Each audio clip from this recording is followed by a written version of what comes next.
Welcome to it. It is the Average Joe Sports Show Sunday Live. We are after dark, just in the rail yard here at Gate 25. Ryder Fairbury is playing bouncer, guarding the door.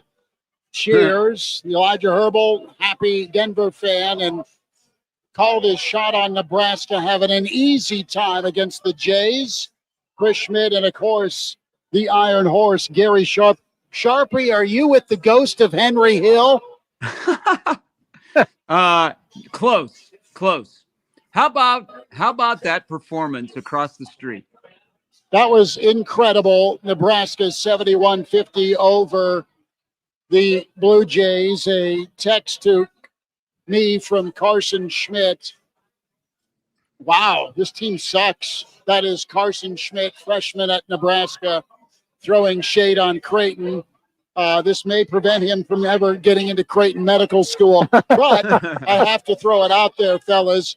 What a job defensively. All the Joes that have hung around in the stream chat, thank you for amending and adapting your listening habits to a Sunday after dark. Thanks to Gate 25 and all the Joes who've come down to hang out pre and post. We'll get plenty of basketball in. We have all sorts of football news as Rob Arri is your new defensive coordinator per Pete Thamel, as he is coming here from San Diego State, the number one stop rate in the country. So Matt Rhule gets his guy. You have Jeep Wade, your new offensive line coach, and somewhere Donnie Raiola has a U-Haul. We'll get it all covered as it's a big day for Nebraska, as it is Red State Sunday again, Elijah. You don't want to talk about Nebraska's bowl game opportunity? That is last on the list, and then there's death by run game potentially. And then we got to ask, do you feel bad for Notre Dame? Everyone around here universally says no, but we'll get into all that. First, Fred gushed post-game with Ken Pavelka and Coach Jeff Smith about the defensive effort that his team put forth. And it was incredible. He talked about you never know how a team's going to respond after a full week away, a full week to worry about one game and get the game plan in. Says it's either great or it's awful. Tonight was great, and the defensive intensity that team showed from start to finish was incredible. I mean, Creighton, they weren't a great shooting team tonight, but you got to give Nebraska some of the credit for that. Holding just 18% in the first half. It was 2 of 18 from behind the arc in the first half. Something silly like that. The defensive effort was spectacular from the Huskers. They got enough offensively. At times sloppy on the offensive end, but in a game like that, it didn't matter because how often do you see Creighton get held to just 50 points? That was spectacular. I thought they were going to hire Nate Linzer to be the defensive coordinator at the football team based on what I saw today. I thought there were like 6 or 7 Huskers out there defensively at times. That was as purposeful and focused of a defensive effort I've seen from not just Nebraska basketball, but a lot of basketball teams. They played defense as if it really, really mattered, which it does. And it could have been one of the great Creighton teams of the past few years, and it wouldn't have mattered. They were so smothering around the perimeter. And the denial of what Creighton wanted to do, moving the ball A to B to C, there were so many A to D attempted passes because they just cut down the passing lane so effectively. But Nebraska's defense was dynamite. And if the shots don't fall, that defense can win them some games when things get rugged in the Big Ten, and they will. But that shot started to fall. You know, Mass did what Mass does. Sam was off early and then hit a couple of big shots. He ended up with 15 points. That was as good of a defensive performance I've seen from the Nebraska basketball team in a long, long time. And they'll beat a lot of teams playing that way. Yeah, Nate is – so Creighton for this longest run had Darren DeVries, and he'd be the guy that would come up with the defensive game plan to shut down Nebraska. Well, he leaves to go to Drake and then West Virginia, now at IU. And it's kind of like it has shifted where Nate Lesnar has become the defensive guru. You know, they've beaten Creighton 3 of the last 4 times, and in those 3 wins, they've given up 60, 53, and today 50. And I was curious because he's developed a game plan where how do you defend Kalkbrenner? Okay, so they don't have Kalkbrenner, and Freeman is nowhere close to what Kalkbrenner could deliver. I mean, that's a $7 million roster that I've seen living in Omaha and working at a station that is a flagship of Creighton, so we talk about Creighton. That's jarring to see a Creighton team like that. They would love to have Sam Hoiberg. And I say that from this standpoint, is you watch that roster, and they don't have the leadership that they've had in the past. And for them to have that kind of performance in Lincoln, where Nebraska was the tougher team, Nebraska got after it. I mean, that's an embarrassment to Creighton, but man, that's a feather in the cap of Nebraska. And we keep kind of waiting. Okay, is Nebraska real? Is Nebraska real? You can't deny it now. They are 10-0, and they're going to run up against it. But they got Wisconsin on Wednesday night at PBA, and you can kind of feel that for the first time in Hoiberg's career at Nebraska, he's got a team that is built from top to bottom, from rink mast all the way down, that mirrors some of his better Iowa State teams. I mean, you talk about George Niang, that's rink mast. And then he had guys that got after it. And this team plays hard, and they followed the scouting report today. I mean, they forced Creighton into some just terrible shot making. And Creighton had nothing going. And, Nebraska, it kind of felt like one of those games, guys, early on where Nebraska was stifling defensively, but they couldn't do much offensively, and yet they were only up by 8-10, and you're like, uh-oh, this is going to come back to bite them.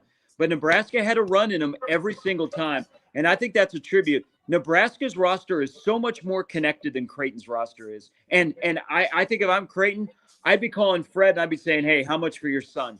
Because he'd make a world of difference on that Creighton team, not only because he's a wrestler built playing basketball, and he's great defensively, but, man, he puts a charge into Nebraska, and guys just follow. They're a fun team. I think this is a really, really fun basketball team. And I was with Creighton guys, and they're like, man, even the year after McDermott and they struggled, I like that team. I don't like this team. That's a $7 million roster that just got punked in Lincoln today. They're a $7 million roster with no identity. And you saw what they went up against with a team with a strong identity. In Nebraska, offensively, I mentioned it. That was not a banner performance. It was sloppy at times. There were turnovers. Guys didn't look confident. I mean, love Cale Jacobson, but he didn't look comfortable behind the three-point line and kind of took himself into some poor positions because of that. You weren't knocking down shots. Despite that, it was still a 21-point win that could have been a lot more.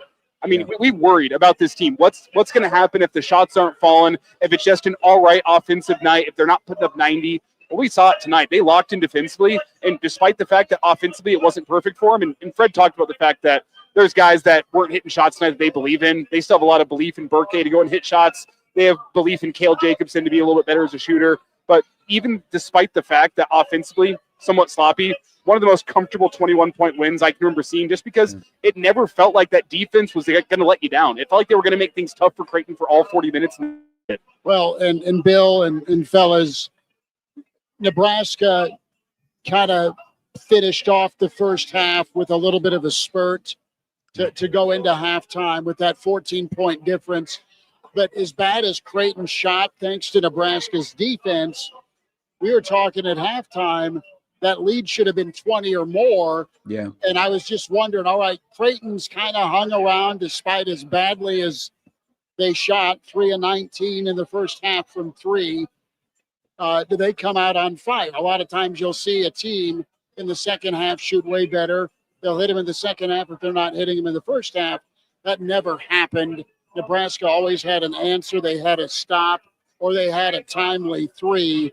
And between Rink and Price and Sam, those three guys really paced it well. And then Burke was tremendous on the glass, leading the way, I think, with 14 rebounds today. That's Gary mentioned Iowa State, and Fred having a team like you had at Iowa State that was a perennial winner. He's right in that regard, but he's also right bringing up Iowa State, because Iowa State under T.J. Otzelberger, the trademark is defense. Ask what college basketball or defense can do in college basketball. Look at what Iowa State did to Purdue the other day, winning by like 27. They will beat you up, Iowa State will. I don't think necessarily that Nebraska will beat you up, but Nebraska will make life miserable for you defensively, and they will take you out of your game. So is Nebraska the most talented team in the Big Ten that's got, 3 teams in the top 5, although Purdue's going to drop? But Nebraska's defense, especially in that building, will keep them in games, and they might lose games 71-63, but they're going to be in it because that defense, if it's that good, like Iowa State is under Otzelberger, they're just going to make games tough. Beating Nebraska is going to be a tough thing to do. It's the Average Joe Sports Show, Sunday live after dark. As we're here at Gate 25, that's the Pride of Fairbury, Hammer and a Guinness. Bill Doleman, Elijah Herbel, the Iron Horse, Gary Sharp is in witness protection.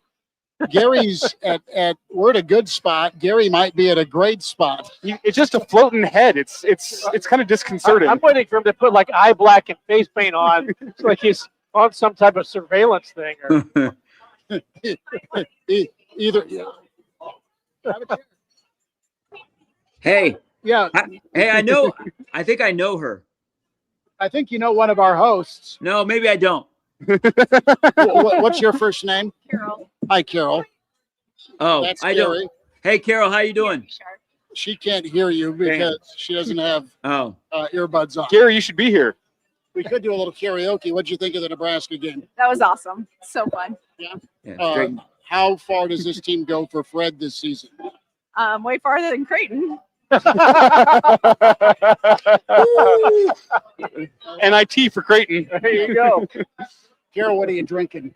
Nothing right now. Okay, we'll get that fixed. Nice to meet you. Thank you. Good seeing you, Carol. Yeah. Say hello to your husband. Good seeing you again. Well, Elijah had some Average Janes behind him wanting to pop on. See, we're keeping it professional on this end of the table. Okay. Yeah.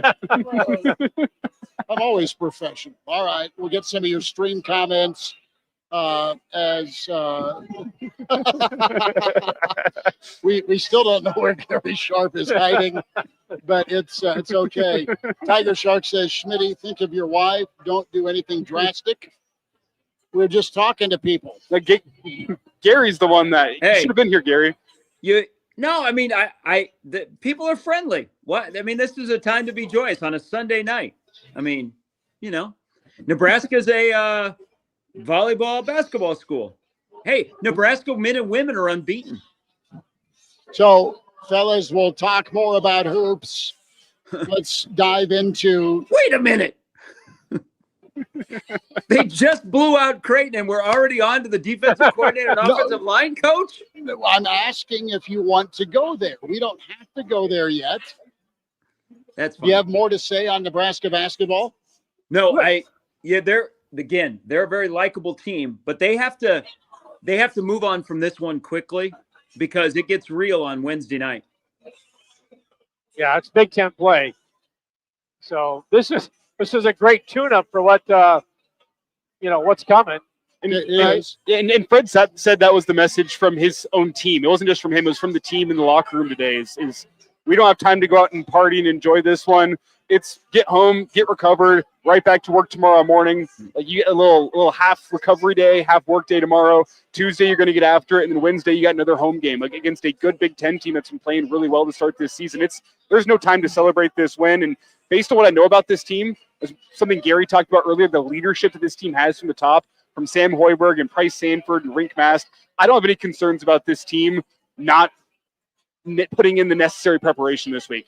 Am I guaranteeing a good performance on Wednesday night? No, absolutely not. That's not the game of basketball. There's just going to be nights where the other team has it and you don't. But I am not going to doubt the fact that this team will put in the needed preparation tomorrow, Tuesday. I mean, they embody that mentality that Fred talks about, and you see it in the post-game locker room videos of never too high, never too low. That really does feel like this team. And this is a great week for it because you're ramping up. You have a Creighton team, and then you have a difficult team in Wisconsin and an even more difficult team in Illinois.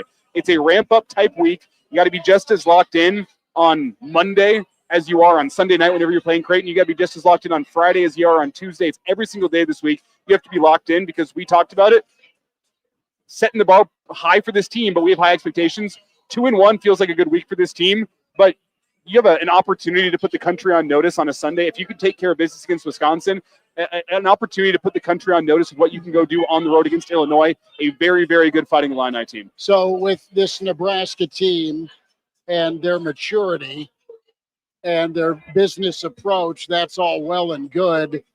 And you're seeing guys tonight play within themselves and not try and do too much. There was a handful of possessions where maybe they took a quick three, but it never bit them because of how good the defense was. But what I'm interested to see moving forward, and you'll need it against Wisconsin, and you'll need it in the rugged Big Ten, is what does your interior do? I like what Price does.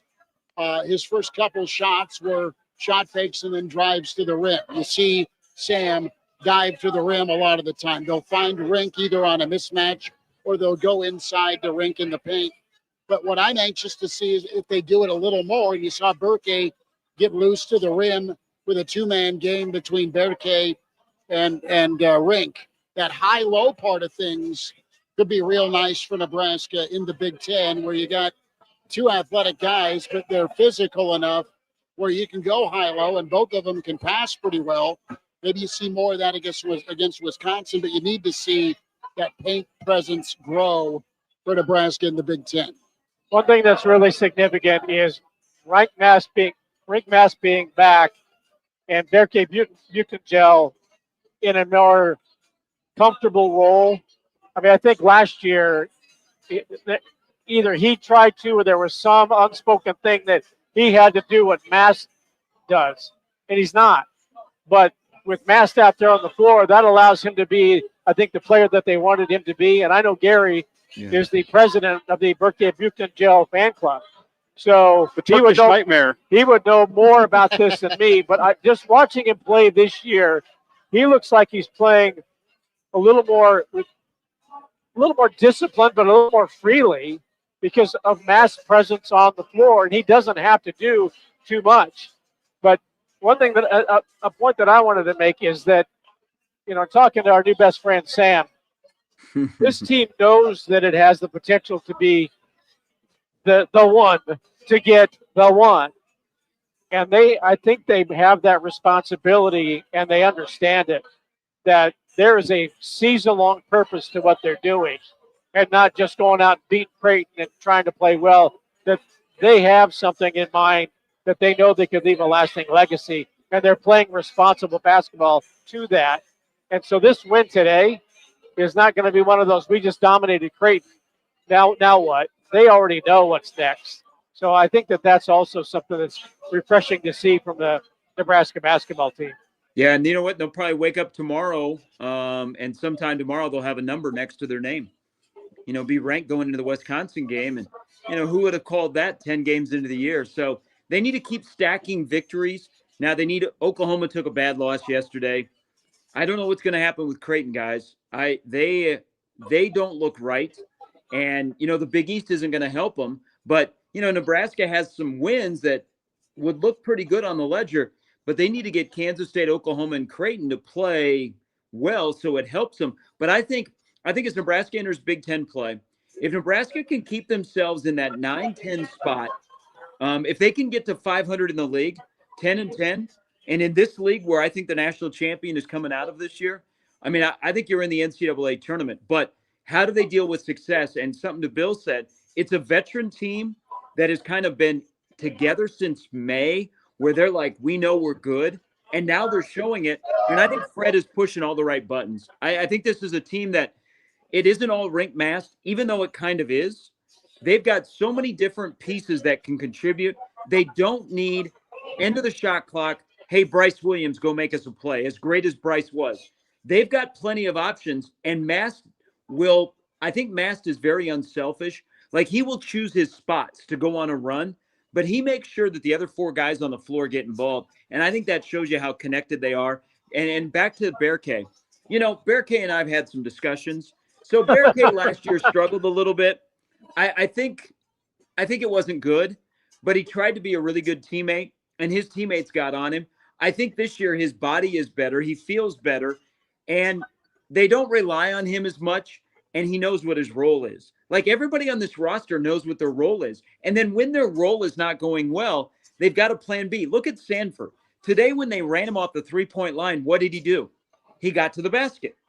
And that's really kind of not his strength, but he can do it. He did it today because he had to. And I think that's a good sign of what kind of team they have. Can I quickly just zoom out a little bit on this team that Fred has this year? Can we go back a couple years and think back to that team that kind of kickstarted this run, that you brought in Sam Griesel, you brought in Derek Walker, and just how far this team has come under Fred, where Fred was, he was getting plenty of arrows lobbed his way. Pre-Sam Griesel, pre-Derek Walker, Juwan Gary comes in. His ability to pivot with his basketball program and to figure out, hey, his vision for what he wanted whenever he first started out here, which was bring in some NBA-type guys, your Bryce McGowans, that they had high hopes for Cam Mack, Delano Banton. It didn't work out. You got to tip the cap to Fred for being able to kind of swallow his pride a little bit and change up his own personal philosophy to build the teams he's built the last couple of years. And it's all culminated in what we've talked about this team being, which is a team that seems to fit Fred's traditional philosophy better than any team we've seen at Nebraska, better than any team he's had dating back to his final year at Iowa State. The ability of Fred to say, you know what, my initial vision here, it's not working. I got to change my own personal philosophy, build what I can within the University of Nebraska program, and once we can stack some success, then I can get back and build a team that is what I want to play like.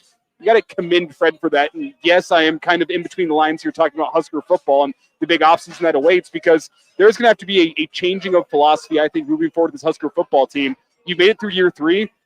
The wins haven't come in the way that Matt Rhule thought that they would. I think his own vision's changed a little bit, but it kind of feels like a similar type offseason where you got to be right with your portal additions. And they might not be flashy, they might not be sexy names out there, but you've got to go and get it right. You know what's sexy is winning. And that's how Nebraska basketball fan right now feels. Is I don't know how much crowd is left behind the bar. I don't know how much captain is left behind the bar. There is Guinness being had by some on the stream chat and on the podcast show. Fellas, Nebraska basketball has put people in a good mood, is keeping people in a good mood. Nebraska volleyball has folks smiling and spending buco dollars on Final Four seats that went on sale yesterday down in Kansas City. Just look at the major programs. Baseball, consistently solid. They haven't made that College World Series type run that folks would like, but you know what? They're still a solid team in the Big Ten. Softball's the best they've been in a long time. Women's team is great with basketball. The men's team is fantastic. Volleyball is great. There's one major program at Nebraska that is holding back everyone else. And it's still that sore thumb, hammer hitting thumb instead of nail. Did it get nailed this weekend with the reset and the reshuffling of the deck, so to speak? Because you get a chance once in a tenure to do this. And if guys leave or you need to make a change, that's one thing. But you're now on to coordinator number 3 defensively. You're on to a second offensive coordinator. You're now on to a second offensive line coach.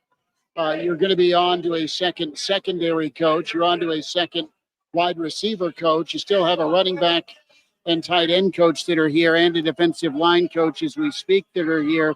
But you have to spend a little bit of time and acknowledge that, okay, Rob Arri from San Diego State was right there when we talk about Karras and how that went south.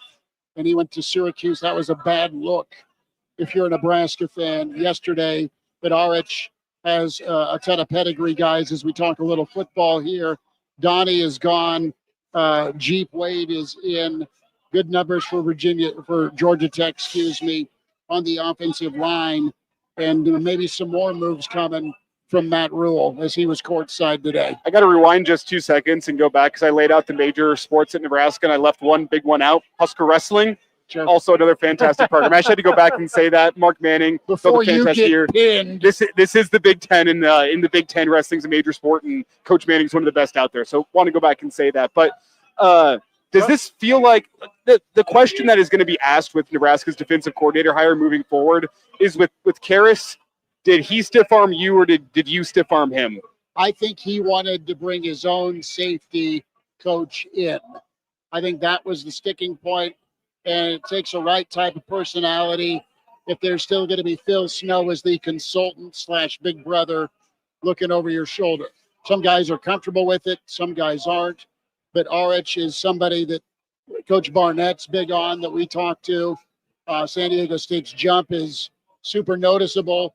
There's just a lot of similar style and obviously footprint when you in the MAC to the Big Ten. All right, there's that.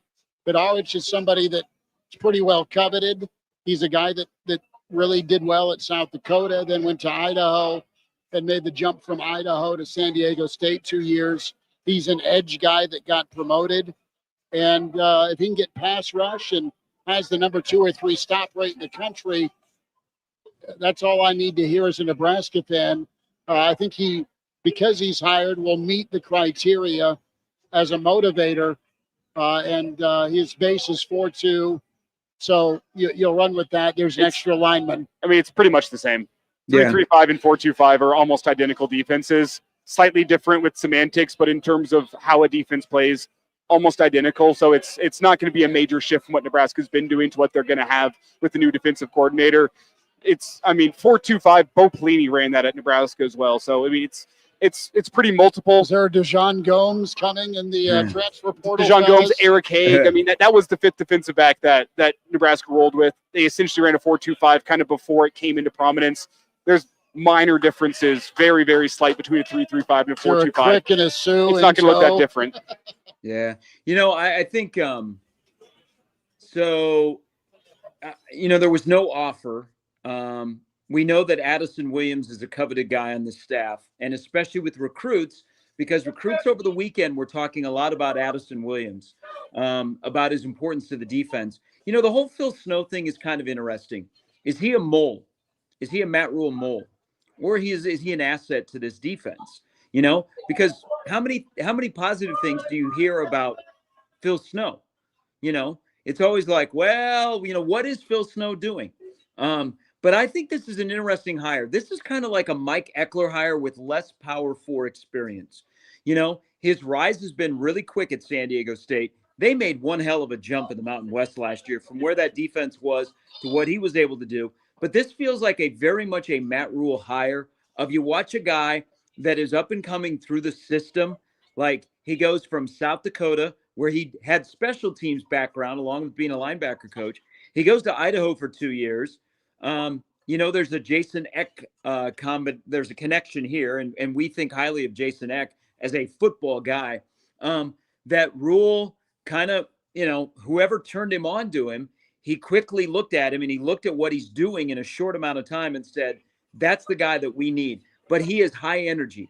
That's one quick thing I found out when I asked somebody who is kind of familiar with San Diego State and the Mountain West. They said, high energy guy. He's a very good hands-on teacher. Elijah, you brought up the position that he coaches. That currently is being held by Phil Simpson. So does he just the DC, or is he also going to coach a position group? I think it's an interesting hire, and you can see the national guys that probably know him a little bit more than we do because he's off the radar are all saying this is a really good hire. But it's got to be a really good hire. Guys, today, Matt Rhule walks into PBA. You guys were there. It was very muted, wasn't it? I mean, compared to the previous years when he's come to a basketball game and people are like, man, there's Matt Rhule. It was kind of like, oh, there's Matt Rhule. Hey, Matt. So, what have you been up to? He's trying to build some momentum and excitement. But think about this. This week, if you had 3 wishes for Matt Rhule, you would say, get rid of your DC, get rid of your offensive line coach. What has he done? He's done both of those. Now we go, what is your 3rd wish as a fan you want, and is it going to be executed before the bowl game or before next week? That 3rd wish would be what? I think there's going to be another personnel change. It's not going to be the tight ends guy unless he takes a pay cut from coordinator to what position demands. But I think the offensive line is probably, you brought in we talked about it yesterday. You brought in coaches that did not bring anybody in with them, and they're learning the college game. Brayton has been at Kansas City. Great. He didn't bring Chris Jones with him. And that was a miss. He didn't get Chris Jones to transfer from the Kansas City Chiefs to Nebraska. So that's problematic. But I think there's probably going to be another move that's going to be made, and that might be in concert with whatever Rob Orich is wanting to do. What kind of connections does he have?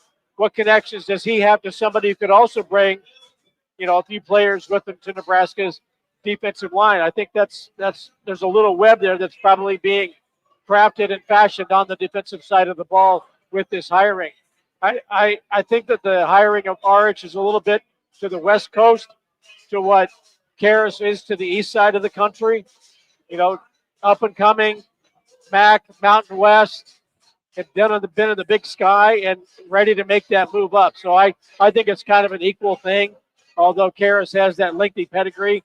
And don't we all feel sorry for Mark Cranack and all of the research he did yesterday on Mount Union football and the Karras family tree? I think we all did a lot of good research, and are we all not surprised? Here's one thing too about Rob Arri. It's Rob, right? Yeah. Rob Arri. He was hired by Sean Kelly, who left Colorado. Sean Lewis, who left Colorado, skid marks, and ripped off his rearview mirror. Could not get out of there fast enough to take a head coaching job, You get demoted, leave that behind, OC, and put together a staff that was going to prove once again that he's a great football coach, which he was at Kent State. So to me, that's kind of a tangential thing of saying, here's a head coach who went out to go rebuild his resume and his career after a disaster at Colorado, and one of the guys he wanted on his staff was this guy. So I respect that in a roundabout way that Arch got that job.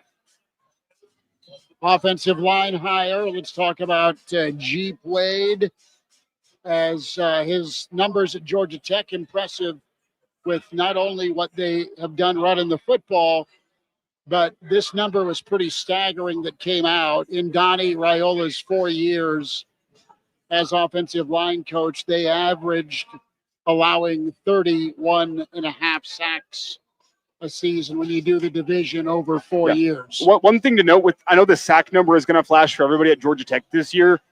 That also is a mobile running quarterback. Haynes King is not the type of quarterback that lets defensive linemen get a clean shot on him much. When the pocket breaks down, he's one of the best in the country at finding the lane through. The effect of just having quarterback run also slows down defensive linemen for any team that's on Georgia Tech's schedule this year. That makes things tough.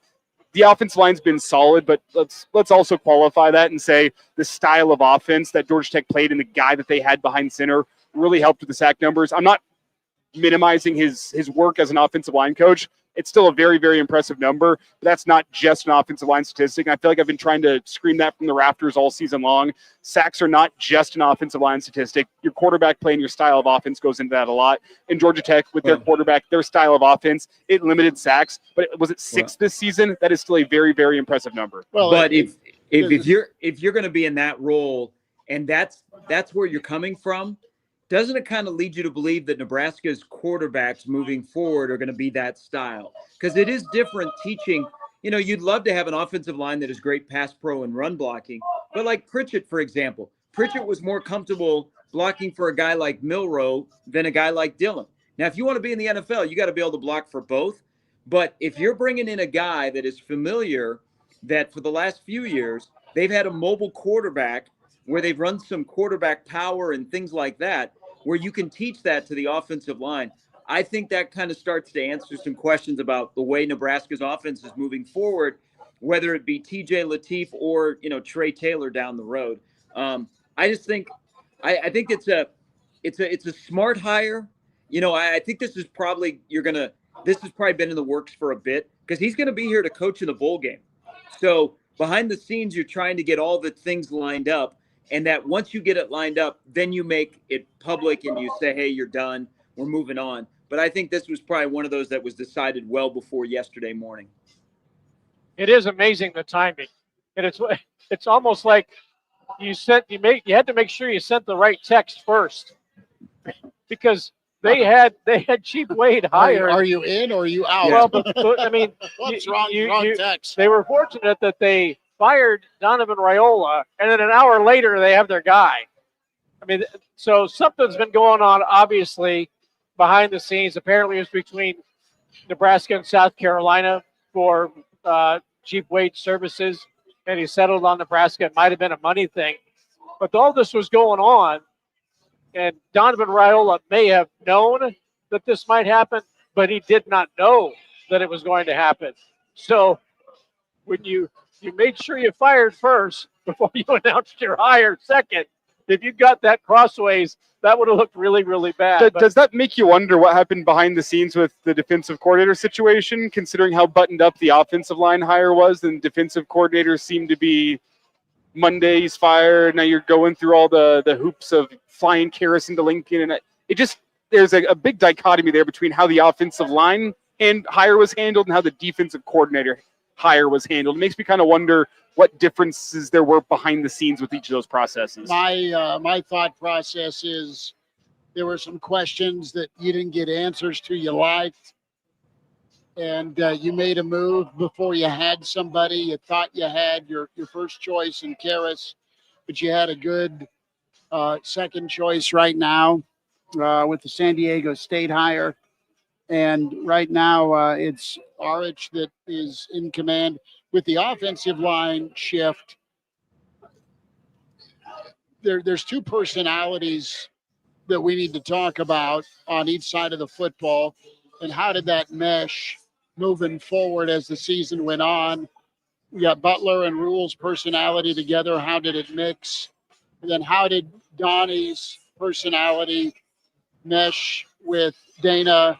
And ultimately, what's your offensive line's performance like when it comes to protecting the quarterback? What's the real rushing number if you don't have Emmett Johnson? And I know that's a hypothetical, but Emmett did a whole hell of a lot after contact, bless his heart. And you've had to and will still have to go portaling to round out your offensive line group, not named Evans, not named Gatula. I mean, the development behind the scenes is what and where. That has not been a situation where guys that have been in the program 2 and 3 years, and sometimes they're not ready, but you need some of them to be ready. Is it a talent evaluation thing, or is it a lack of development? And it may be both to move on from Donnie Raiola. Okay, so let's look at this situation. I think Nebraska's evaluation needs improvement. We already know about their development. Think about it from the offensive line. So there's some young guys on the offensive line that we keep hearing about, but they're not able to break into the rotation. And you're gonna lose some key guys off that offensive line because they're out of eligibility. You just went to Chicago, Illinois, and you got one of the higher-rated offensive linemen you've gotten out of Chicago. You got Claude Mpuma, a 4-star offensive tackle. Think about it. He needs development because he hasn't played much football and he's raw. He's from Cameroon. He hasn't had a lot of snaps. He's played at a high level in Chicago, but now we're going to an even higher level. That's a guy you can't afford to have a bust on.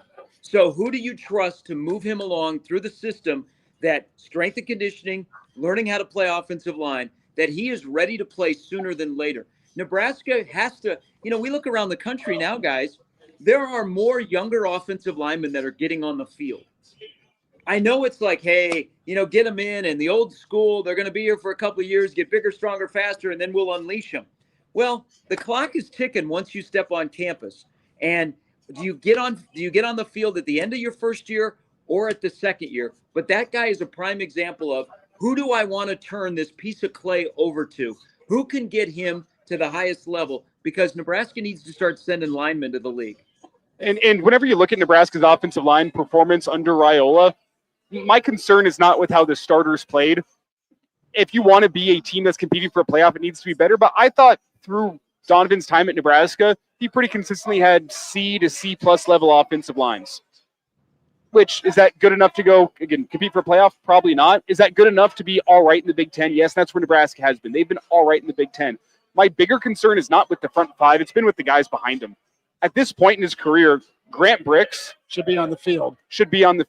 Like Sam Sledge, we've heard so much about him. I believe it was the Minnesota game where he came in and just looked out of his element. Tyler Knox been in the program for years and years, and you really liked him, and he hasn't looked up to the level. Knutson, Maciejczak. Yeah, there's been so many guys Seagram that have been down in the depth chart at Nebraska that have not taken the necessary strides. That's what we talk about. Hey, if you're not going to play your freshman year or your redshirt freshman year, you better be developing behind the scenes. We don't see guys developing into starting level players. That's why you have to go out and get a Rocco. That's why you have to go out and get a Pritchett. I mean, that's what I am looking for the next offensive line coach. It's not necessarily what does 2026 look like. It's what do those young guys look like come 2027, which is something Gary was kind of alluding to. Yeah, well, and also, I think go ahead, Bill. No, go I ahead. was going to say what's significant also is he's coaching the bowl game. The portal opens January 2nd. So this is basically 3 weeks of evaluation that Jeep Wade is going to be able to get on players, as opposed to this is a little bit like Holgerson coming in at the end of November last year and getting a running start on the offense and getting a running start on bowl preparations and spring ball, and not hiring after or the middle at the end of the coaching cycle. This guy's going to come in probably here now. He might be here now. He's looking at all of these guys that we're talking about, and we have been waiting, Ricks and Knutson and Sledge and Maciejczak and all that. He's got 3 weeks to look at him and determine what the need is in the portal. If he comes in after the bowl game and the portal opens up on January 2nd, look, he's got hands-on evaluation that he can do with these guys.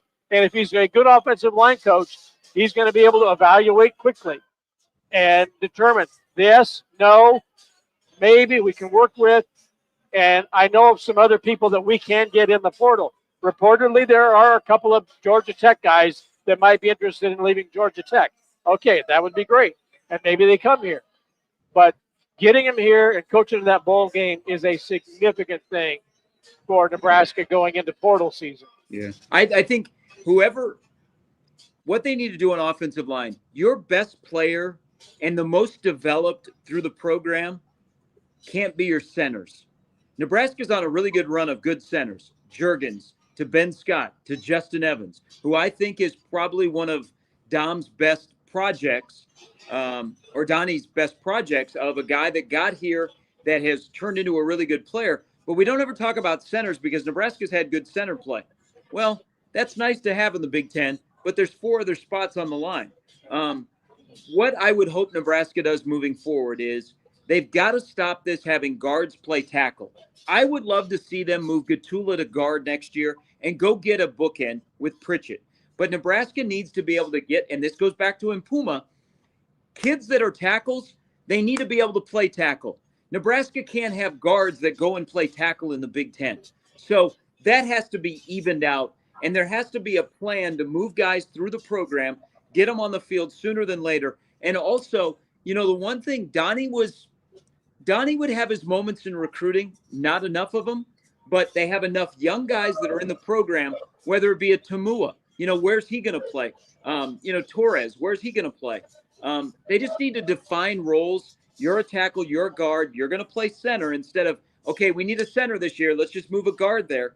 They just need some direction. And I think once they get direction and they get a plan, and Rhule believes in the offensive line, how it's being taught. Now, that's one of the things Donnie was kept on to because he taught offensive line the way Rhule wanted it. Those two coaches have to be aligned together. And so I'm very interested in this move because I'm guessing there are a couple of guys on Nebraska's staff, Satterfield being one of them, that had a huge recommendation for this guy from Georgia Tech because he knows him a little bit and said, hey, if we're looking for a guy that meets the needs, because you look at the DC hire of what Nebraska was weak in, they just went out and hired a guy that was his strength. Rhule probably said, this is what we're weak in on the offensive line. And somebody said, hey, this guy at Georgia Tech, that's in your wheelhouse of what you need to be fixed. Well, and you look at GBR 406, the whole discussion point right now is you're ending year 3, you're going into year 4. And he says just feels like Rhule's very far behind his plan and starting over with big coaching changes with next year's schedule. And it is difficult now as it looks on paper with Ohio State, with Indiana, with Oregon, with Iowa. Well, and that's why I brought up 30 minutes ago. I talked about that shift that Fred Hoiberg made the year he brought in Sam Griesel and Derek Walker. And Husker basketball fans were doom and gloom about the future of the program. There were a lot of questions about what Fred Hoiberg was going to be. But he changed up his recruiting strategy. He changed up some of the coaches and some of the staffers that were around him, changed up the type of guys that he went after. And the first year with Griesel and Walker, you saw steps forward. It still wasn't where Nebraska wanted to be, but you saw a brand and an identity that fit Nebraska better than what they had shown. And that's whenever I look at the Husker football team, what they showed this past year was a brand and an identity that didn't quite fit the Big Ten, didn't quite fit Nebraska. Can this offseason be that offseason for Fred, where you change up how you think about your own program, you change up the type of identity you want to have within your football program, and you go and attack that? It might not be sexy names. It might not be 5 stars. It might not be slinging the ball around with a 5-star quarterback that's soon to be a first-round draft pick or potentially a first-round draft pick. It might not be that. But can you get to an identity that works, that fits Nebraska, that you can build on for years and years and years? That's my question with this offseason. That's what I wonder if Matt Rhule can go pull off this year, because we talked about it following the Iowa loss. Big changes are needed in how this program operates and what its identity is. You have fallen very short of what Matt Rhule's expectations that he laid out in his introductory press conference were. This needs to be the offseason where you change up your identity, your brand, and find something that fits Lincoln, Nebraska, that fits the Big Ten that you play in currently, because up to this point, it hasn't been that. You can't hire people on staff that aren't ready for big-time ball in the Big Ten. And you need to be right if you're reaching for a guy at a lower level or at a smaller program. You can be a hell of a good coach, Kurt Signetti, and dwindle at smaller spots till you get your break. That can and does happen. But you also have an instance, and I appreciate wanting to be a developer of coaches and have a great coaching tree, but it can't come at the expense of being wrong in your development, in your evaluation, and then getting out coached on Saturdays. You can't be overmatched on the field and at the headset. And at least you're making changes. Eckler, yes, right? Tony White, yes, for the most part. Addison Williams, yes, for the most part right now. But you've also reached, and it's not always going to be perfect, but you can't be batting what they're batting after you're 3 right now. This is the reshuffling. This is your chance to do it without someone coming in and hiring away a guy. That's a little different. This right now has got to be set. It's got to be that cement that's poured. It's got to harden, and then it's got to be able to hold a lot of weight, because next year and beyond are pretty critical. Average Joe Sports Show live here in Gate 25. Sunday live after dark as Nebraska smacking Creighton 71-50. Lots of thoughts to start the show on where Nebraska basketball's at with Fred. We're into some football thoughts with all of the different hires and departures here in a busy Big Red weekend. And let me pose the question to you guys here with the 2 new hires that we know about, Arri and Wade. On a scale of 1 to 10, with 1 being extremely nervous, I have great concerns, I don't think this is going to work out, and 10, this is a slam dunk home run, there is no chance that this hire fails. Where are you guys at with each? I really liked Karras, just because there's, again, the MAC is kind of your, this sounds horrible, minor league or JV to the Big Ten, okay? So with his background as a head coach and the championships and that Mount Union Mafia type deal, that's pretty good. To lose out to Syracuse to Fran Brown, if you're Nebraska, is not okay. But I think Arri is going to be good. Coaches we've talked to are really high on him, so I think it can work. You had to make a move at offensive line, yeah. And quite frankly, you've been overly patient because of the last name with the offensive line. It's needed to be better. It hasn't been. You detailed why. Wish him well, because, Donnie's a guy that put his heart and soul into it. But the offensive line is just been lacking. And again, I give Rhule in his time at Nebraska, Coach Rhule, that is a C+. overall. C+. That offensive line could have been good in the ACC. Could have been good in the Big 12, but this is the Big 10, and C+ just doesn't cut it. The development behind the scenes hasn't been good. I look at Wade, and I gave you that 1 to 10 scale. I'm like an 8 in my confidence with him. Okay. I loved the offensive lines he fine. built at Georgia Tech, and I look at the pieces he has, and I know things can change in the portal era, but he's got pieces to build around. If you can keep Pritchett, if you can keep Evans, if you can keep Gatula around, guys behind the scenes that I'm still high on, despite the fact that they haven't quite developed how we thought, but Sledge being one of them, a J-check, there is pieces for him to work with. I am about an 8 with him. I'm a little low with Arri. We'll see. I know a lot of coaches out there like him. Probably like a 6. But I'm at least above a 5 with both of these hires, and that's encouraging for the future. You know, I don't with Donnie, I'll say this in his defense. It's Hail Mary time, your final year of Frost with Whipple. Okay. And then you got Sat as your OC, your first year, and 2/3 of your, 2/3 of a third year together before Dana comes in, and then here comes Dana. But at least there was some commitment to the run game. And was there enough commitment to the run game situationally? So, and year after year, the offensive line got better as the year went on under Raiola, year after year, but it still wasn't good enough for the Big Ten. That's why I'm going to see. So I think the one thing, Elijah, you could be coaching offensive line. The last couple of years, the offensive line has seemed to get better as the season went along. Now, it coincided this year at the end of the year where the perimeter blocking was much better than last year. Iowa was one of their best blocking days, whether it be a wide receiver or an offensive lineman. Is why can't Nebraska get the offensive line to play well at the beginning of the year? Why does it take a while to get cranked up? So at the second half of the year, you're like, wow, they're getting better. Why can't they be better in the first 6 games? Why can't out of the box they be on the same page where they establish a foundation and then they just build from there? And that's kind of been the problem the last couple of years. I have doubts about the practice field development of the offensive line. The guys that aren't playing on Saturdays aren't developing. The guys that are playing on Saturdays are getting better as the season goes on. I think those guys go to film room, and I think Raiola was probably pretty good at diagnosing what went wrong on Saturdays and making improvements. But in terms of just guys that were going up against other guys wearing white helmets with the red end on the side at practice, I don't think the necessary development was happening. That's why I think it explains it is, hey, whenever you got guys playing on Saturdays and you can see mistakes in film and go coach them up in the film room and in practice, guys got better. But watching guys on the practice field, guys that weren't in that starting lineup, you just never saw guys really get any better. And I think that might be the heart of the issue. But I have confidence that Wade can be a guy that, just does both. If you watch Georgia Tech's offensive line, they had a bit of a nasty streak to them that I don't think Nebraska had. They fired off the ball. They were mean. They were physical. You had good athletes along that offensive line. They looked like Iowa and Penn State's offensive line. It feels like more of a modern offensive line. Go back when Georgia Tech completely disrupted football at Florida State in Dublin at the beginning of last season. They just dominated them.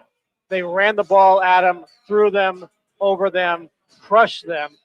And Brent Key, the head coach, after the game was talking about what's the identity of this team? How'd you get it done? He said, we run the ball.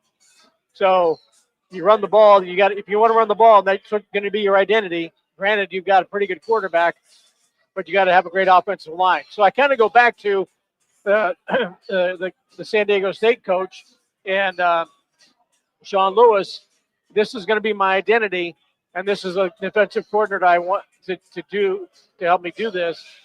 And Chief Wade is the guy that I want to do this at Georgia Tech with our offensive line. So I go back to that. That has always stuck to me.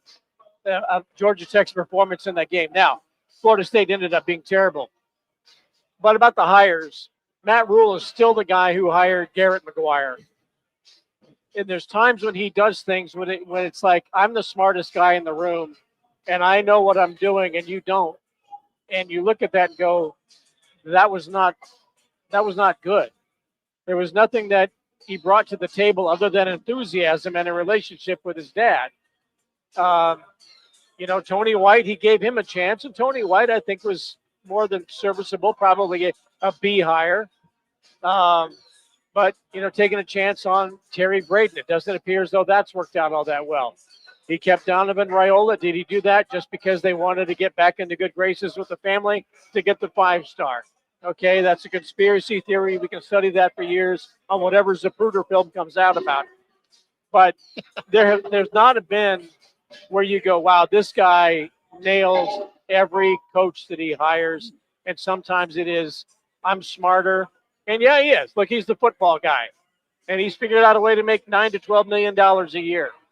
But I think the average Joe at a tavern in Shickley is going to go, 23 years old? It's not that hard. That's the idea. Go get somebody experienced. And in the transfer portal era, we're going to bring in a guy who's a defensive assistant that can't bring anybody with him.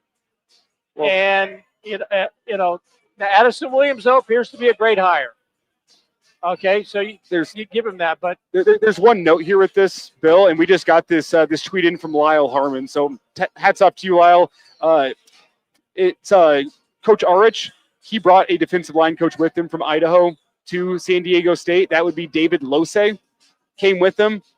And obviously, Arri was the edge coach first before he was defensive coordinator, but Lose came with him, which is an interesting note here that there might be a defensive coordinator that is well known to Arri that has already followed him once before. So that is something to note here as we talk about Matt Rhule making hires. Might not be him making the hire for a defensive line coach. We'll see. So we have talked hoops. We have hit football. We can skip the bowl game, right? We can just we're going bowl game. We're going bowl game. Guess the line. Utah by 12.5. It's 13.5. 13.5. And then we're going Notre Dame. Are you crying for the Irish? But real quick though, obviously the conversation of the next week is going to be what is Nebraska's quarterback room going to look like, right? And well, when does that announcement "I'm staying or I'm going" come down? Well, look, they're not going to do that until they can have the headlines, for one. You're not going to make news while everybody else is making news. You want to make news when you can lead the news cycle. I heard today that there's not a big market. Even though you hear Missouri, Miami, and all that, I'm not sure that the price tag, the salary, or whatever that he's making is something that other people are willing to do. And it might be you run into a Nico situation that if you take a pay cut to go somewhere else. I don't think that they want to do that. Well, are they going to take a pay cut here to stay? That's another question. But I don't think the market for Dylan Raiola is what they think it is right now. And that's why I don't think you're going to hear a decision. And if there is a decision, it's going to be one without a plan. Well, you don't want to go Nico. You don't want to pull a Nico Iamalieva. You don't want to pull the power play and then realize your market is way off from what you thought it was. That's what's happening right now. That's what a lot of people in college football are doing right now. I don't think you're going to hear. I could be wrong. I don't think you're going to hear anything for a while. There's a lot of folks out there right now in college football that are putting feelers out there. They're trying to determine what their market is before they go and negotiate with the school that they're currently at and figure out what a pay raise or a pay cut or whatever it may be, the contract renegotiation looks like. That's the point of the process we're in right now. And I'm with you, Bill. I also don't know that the market that the Riolas thought may have been out there is what is actually out there, especially at the quarterback position this season. And I will also say this. I watched we all watched a lot of football yesterday. Every quarterback on the field yesterday, granted they're in championship games, but this would also include North Texas, Tulane, Virginia, Duke, all had better quarterback play than what Nebraska had this season.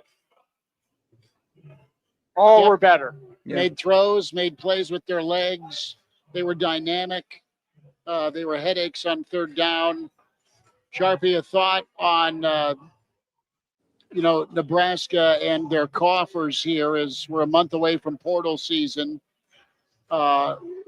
We are pretty clear about Wade getting a 3-week evaluation and then bowl game for who stays and who goes on the offensive line.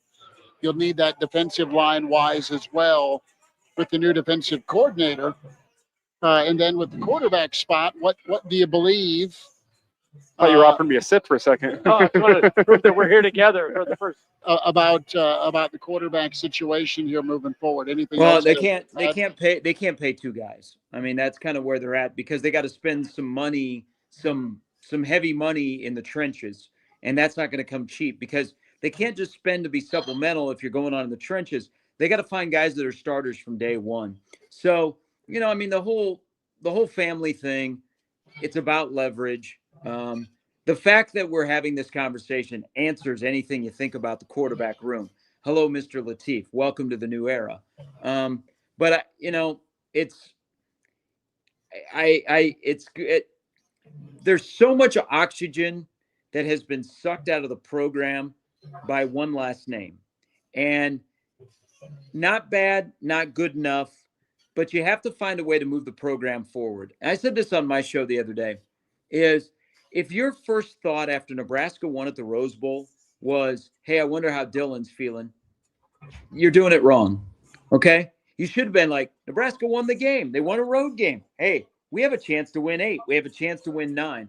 So I think Rhule, even though I do believe, and I said this yesterday when we were on together, I think his defensive coordinator hire is more important than the quarterback hire, because I think 2026 is all about coaching. Okay? Because they still don't have overwhelming talent. They got to coach some guys up, and they got to start winning on Saturday. So I think they have a good plan with their money, but remember, it's a two-way street. And what is Nebraska's selling point where it's not desperation, that they're selling a plan? Like they're selling Emmett Johnson. I think Emmett Johnson did Nebraska a favor by doing what he did this year, but also saying, hey, I'm going to the NFL, and you guys got a month here to figure out the running back room and let Mosey and Nelson and some other guys that are going to get bull reps kind of figure it out, and then add to your room with that portal running back. So, you know, what is Nebraska's selling point to get guys to come here? Because they can't say, hey, we're winning, we got the NFL. They got to have a good plan. And are they able to sell coaches? You know, I want to go back to something we were all talking about. Do you guys think, because I think White and Eckler have been really, really good hires. I think the jury is still out on Dana. I'm going to give him another year because I don't know what that offense is. The other guys, it's been rough. But how many guys do you think that Rhule has hired as assistant coaches or coordinators are better than him as a coach? Because that's the key. Tom Osborne used to always say this. And I mean, T.O. was on a whole different level, but he said, always hire guys that are better than you when you're hiring a staff. I mean, how many guys have been hired that you think are better than Rhule? I think Because one of them that he hired. Rhule's not good enough. He's a good coach, not great coach. He's not good enough to go, well, that's kind of hard because no one's going to top him. There is the question of how do you define better coach? Are we talking scheme and X's and O's? I mean, there's so much that encompasses being a coach. But I think one of the guys that he hired that was a better coach than he was is currently the defensive coordinator at Florida State. Yeah. I think Rhule's forte is communication, motivation, and the oversight as the figurehead. Yeah. And he knows enough about defense to diagnose and be fine there. At the offense, he kind of turned it over to a buddy, and it was a cluster. But he went and said, all right, let's go get Dana, former head coach. So I'm a little torn because there are hires Matt has made, and you have two strong personalities in Eckler and in Dana that he was not intimidated by, and he made those hires. He's comfortable enough in his own skin. But there's also the element of, I got to be Father Flanagan here, and I want to do the right thing and pay it forward and grow young coaches like people did for me. Yeah, so, and again, Nebraska's not a place where you come to get your first job. No, okay? No. Nebraska is in the Big Ten. They play big boy football. Now, I think as I look more at Arri, he hired Mike Eckler, the defensive coordinator, because he was enamored. Now, Eckler had more experience, of course, at the Power 4 level. Eckler's 1 year improvement on special teams is jaw-dropping. If you go and look at what San Diego State was 2 years ago to what they were this past year, jaw-dropping. Same. Because they made a huge jump. I mean, from where the Aztecs were 2 years ago to where they were this year, that you can't help but not notice it.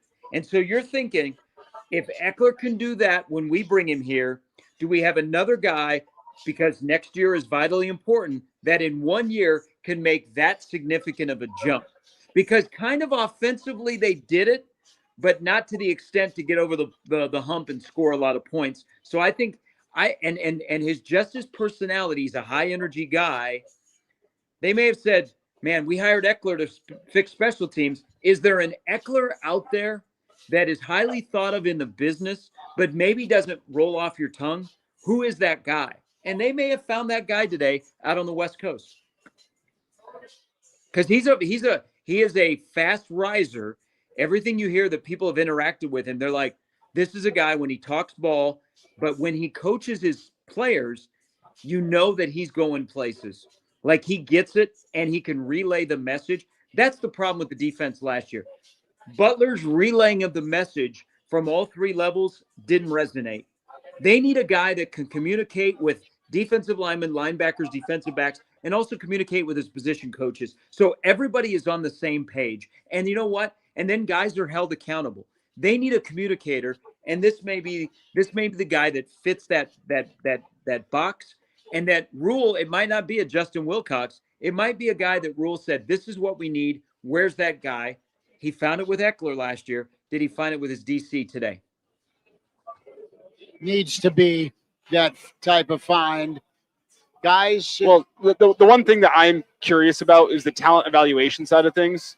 Because that's, I mean, if you want to be good in 2026, you're going to have to get the right talent out of the portal. That's what I loved about Karras. He had shown it across multiple levels to be a very, very good talent evaluator. I don't know with Arri, but he has made some significant turnarounds. I mean, it's a team this year defensively for San Diego State. Only 3 incoming new starters were transfers. But there was a lot of transfers that came in his first season on staff when he wasn't the full-time defensive coordinator. So I don't know how involved he was in the portal evaluation since.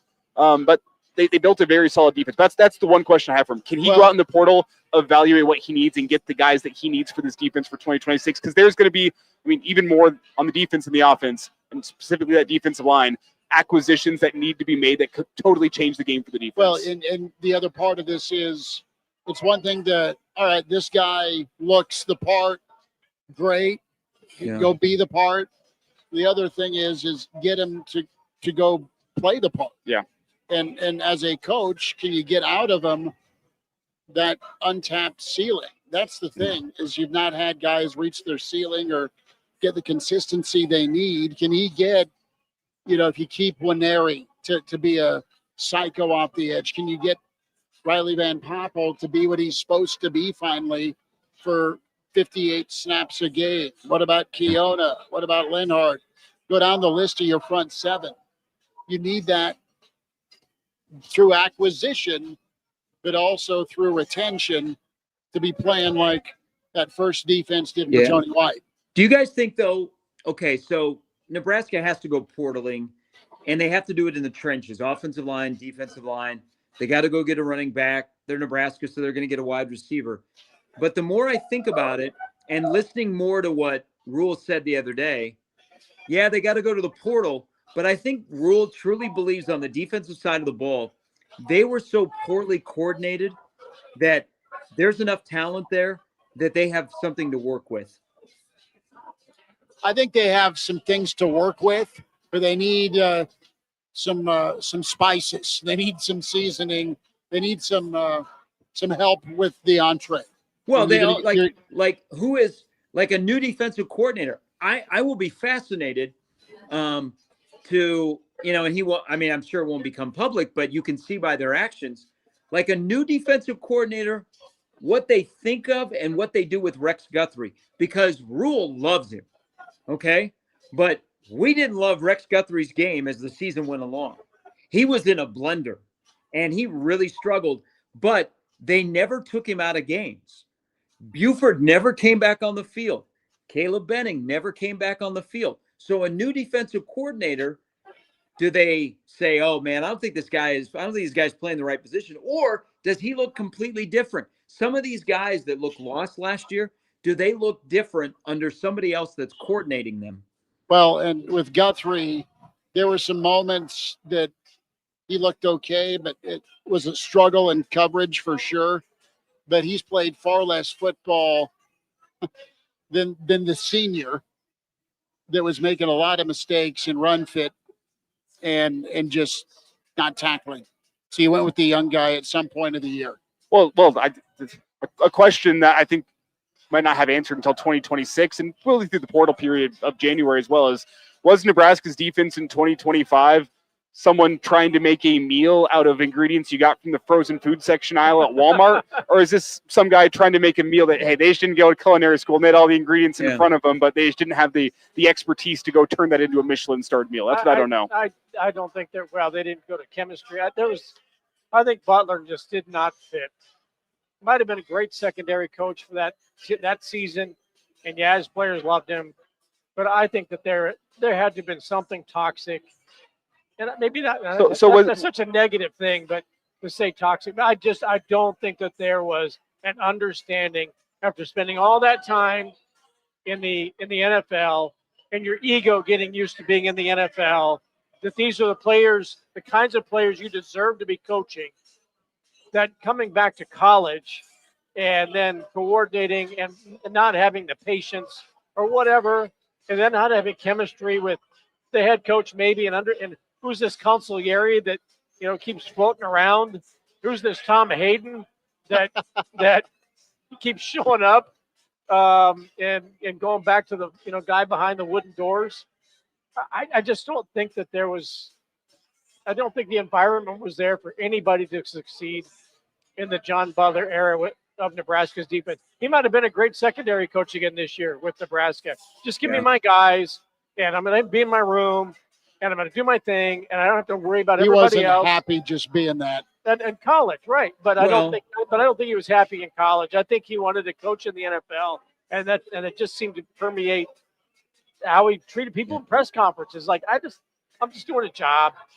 Well, he was an NFL guy. Like you can take some crack. They take cracks at guys in the NFL because they're highly paid. Okay. Now college kids are paid as well. I think though, the defensive philosophy in the Big Ten and at Nebraska, it has to start in the front and move to the back instead of starting in the back and moving to the front. Yeah. Yes. And that's the risk you take when you have a guy that has so much defensive back experience and is working with an inexperienced defensive line coach. Would Butler been different if Terrence Knighton was the defensive line coach? We'll never know. But he had a pass rush. But the idea that the defense starts in the back, or we're going to take care of those guys instead of up front, that's where you're already off on the wrong foot. So how many points are you going to need to get to take Nebraska in this bowl game on New Year's Eve? The line is at 13.5. I would need 19.5, I think. Vegas always knows something. 13.5 might be a sucker bet. Well, it's Whittingham's last, ride into the sunset. Is he retiring? I think he is. Oh my God. Yeah, that's been. Yeah. They have a plan in place. There's an assistant that would take over, but he's 68. That is a young 68. Well, you've worked with him, so they are going to try and kill Nebraska running the football. Oh, my God. They've also given up a lot of run yards this year too. But what's State specifically, I'd feel differently about this game if Nebraska had Emmett Johnson playing in it. But they absolutely. Don't. Oh yeah. You don't know if you have your quarterback, and you don't have your running back. It might be a backfield of Gramstad and Mekhi Nelson. I need 27.5.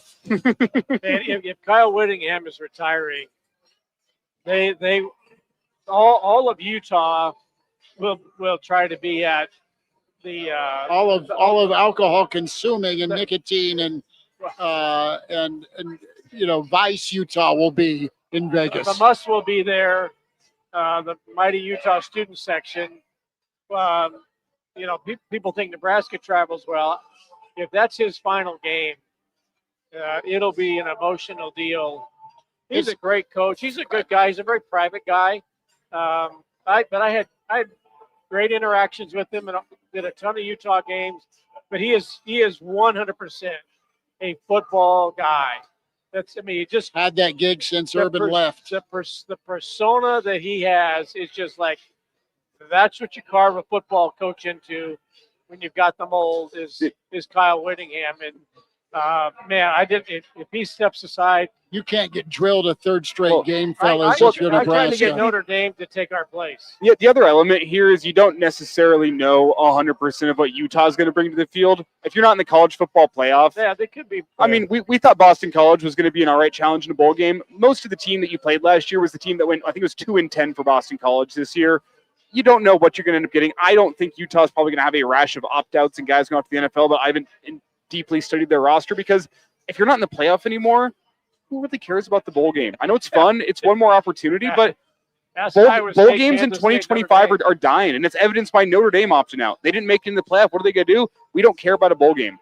I think the bowl schedule, the bowl season as we know it, it's not going to last that much longer in college football because who cares? Just the playoffs, baby. Nobody cares. It's cool. You get a little reward game for the guys that were your backups all year long. It's the bowl season's dying. Hey, if Nebraska covers that number, it's sure. I guess it's possible because I don't know what their care level is going to be. But bowl season, as we know it, I don't think is going to last much longer because it's playoff or bust for any team that's in a Power 4 conference. Yep. Fellas, did the committee do the right thing by giving Notre Dame the bird for not being in a conference, putting the U in, putting Bama in? I don't mind a Cinderella being in the playoff field. No, I don't need two Cinderellas in the playoff field. Talk. I'm not a big fan of the NCAA tournament, for Pete's sakes, and I know Gary's the voice of the Omaha Mavericks. But if you are going to have the very best teams playing for the national championship, and especially in football, where there's only 6, maybe 8 that legitimately could win 3 games, and it ought to be 16. This bye thing, it ought to be 16. But to think that you have 2 Christian Leitners in the field this year is ridiculous. No, James Madison has 0 chance of winning a national championship and probably 0 chance of winning a game. Tulane has 0 chance of winning a national championship. Christian Leitner had 0 chance of making a difference on the Dream Team in 1992. But let's just put him on there and give him a ribbon. Nobody sticks out more in those pictures than Christian Leitner. Nobody sticks out more in this field to me than 2 teams that have 0 business competing for a national title. You're telling me Texas is not better than James Madison or Tulane? And look, I come from where I've done a million games in the Big Sky and the Mountain West and the Missouri Valleys and all of. I have great sympathy and passion for those levels. But if you want the best playing to determine the best, then the best should be in the field. I want to see Vandy in. No, I'll push back on you slightly. Just say this isn't the Power 4 playoff. This is the college football playoff. But one of Tulane and James Madison should be in. No, but they can never win a national championship. And at least they're not a top 4 seed. Like, what wasn't Boise State a top 4 last year? Yeah. At least they rectified that crap. But look, James Madison and Tulane, okay, we're going to give one of them a ribbon. That's what it is. It's a ribbon. You got 0 chance of winning a national title. Bill, in basketball, we always have a 12 beats a 5, right? I know. Once. If the NCAA tournament was about one game playing teams that only had a chance at national championship, thered be 12 teams that made it in. More similar to college football. At the end of the day, this would be a great year just to have 4. It'd be a hell of a 4. Yeah. Let me just jump in here and say the only way to fix the mess of college football playoff selection is to follow that Big Ten model they've been pushing for, where you get automatic qualifiers, where you have a clear and obvious, you know exactly what you have to do preseason to make it into the playoff. You take it out of the hands of the committee. You have play-in games on your college football championship Sunday, the conference championship Saturday, I should say. You have just a clear criteria. If you finish number 3 in the Big Ten, you're in. If you finish number 3 in the SEC, you're in. That's the only way to fix it. We need to take it out of the hands of the idiots that are the committee.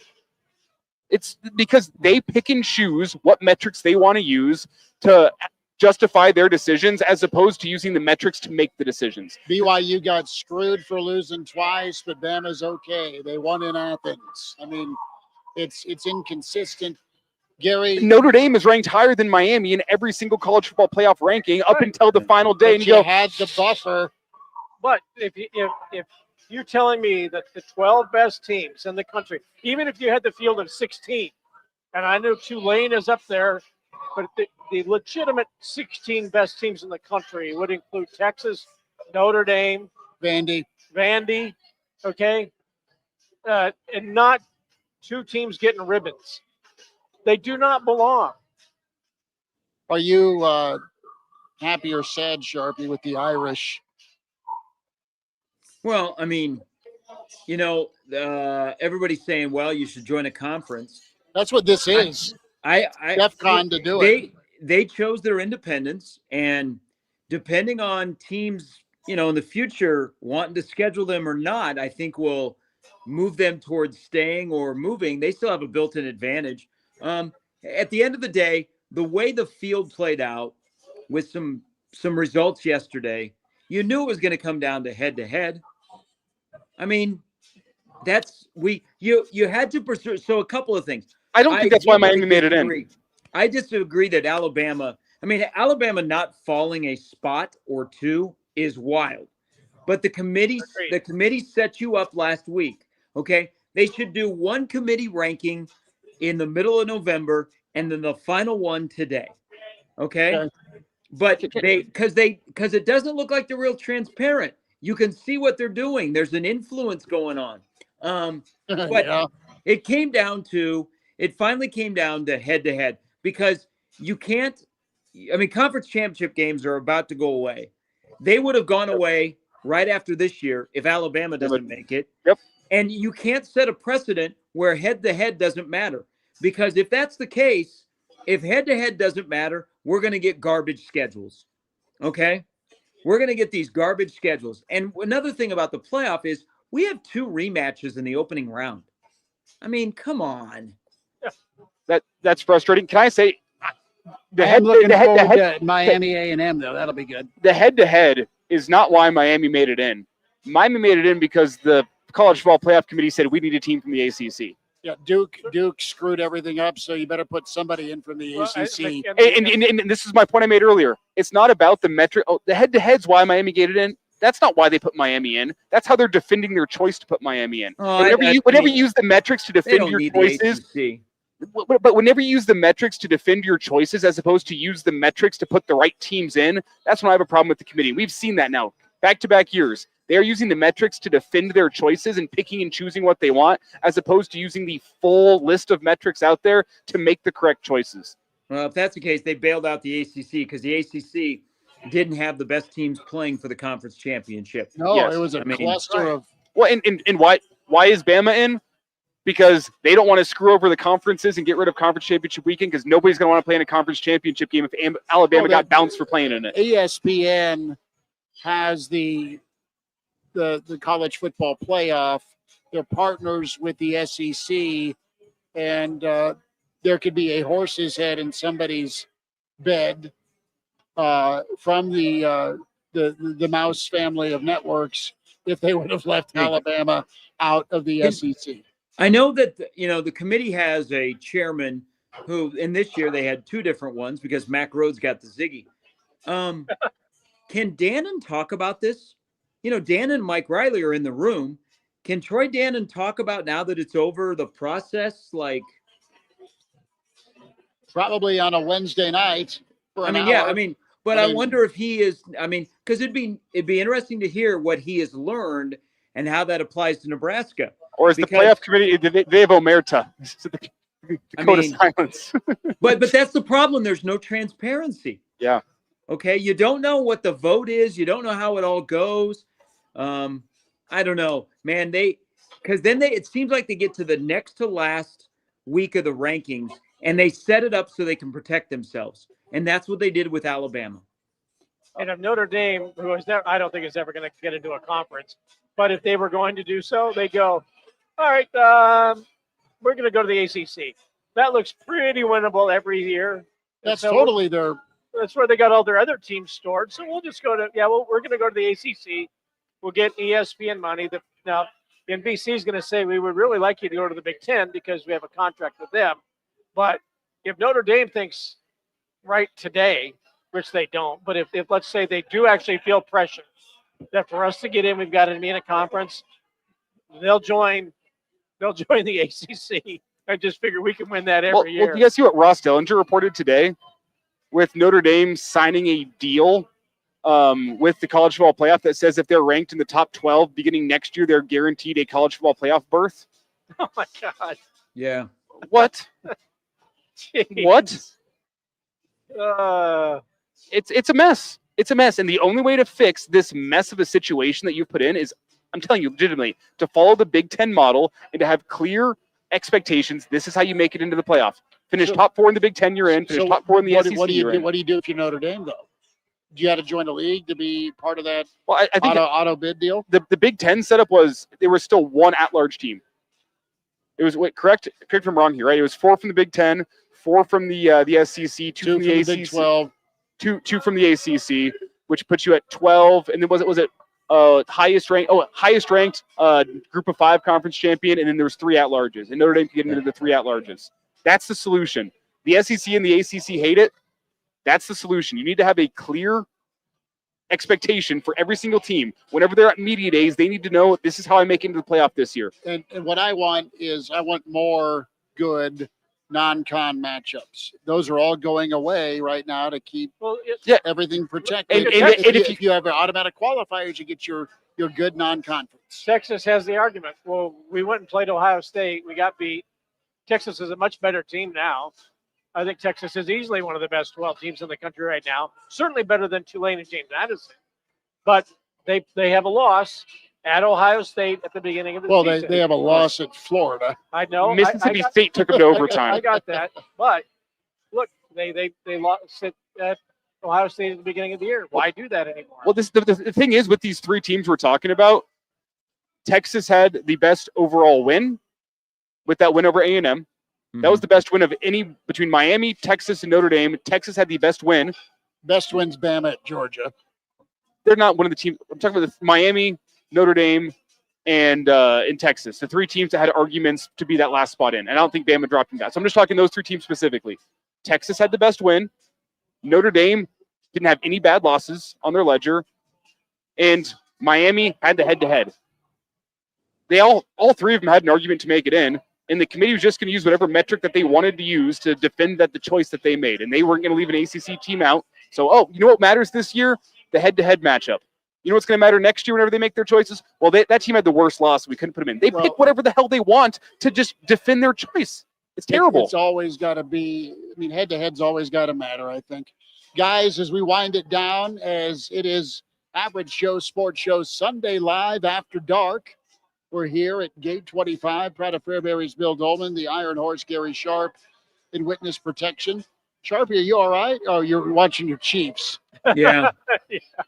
Yeah. They're down 10-0. I don't know that they can come back. If it's going to go wrong, it will go wrong this season. If people that are watching Bill, so there's a deflection on a Mahomes pass that is intercepted. Gary, if there's one thing to feel good about, the Chargers' late season collapse is definitely coming. It comes every single year.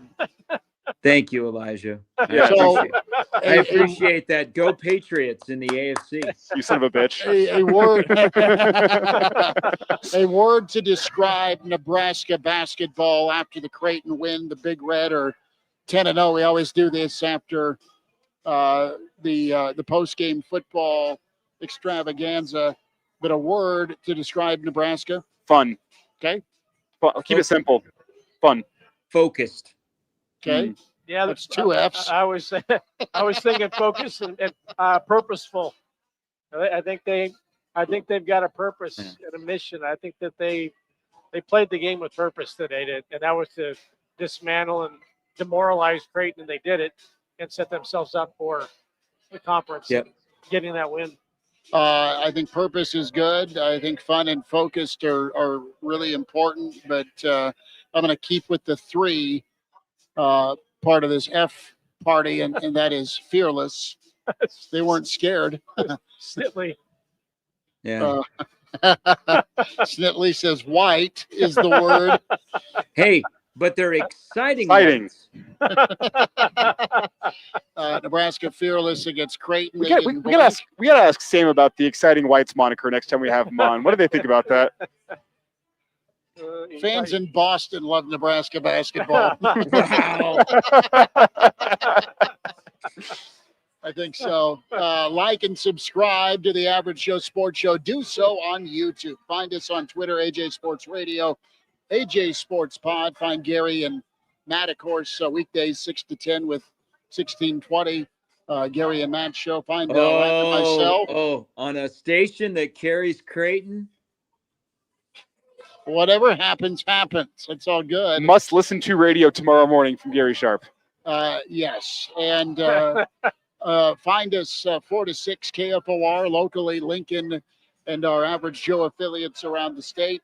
Guys, appreciate you. Sharpie, thanks for paying your way out of your hostage situation and doing an hour and a half with us. Billy D, appreciate you. Elijah, you're awesome. Chris Schmidt will talk to you next time with the Average Joe Sports Show and Average Joe YouTube channel.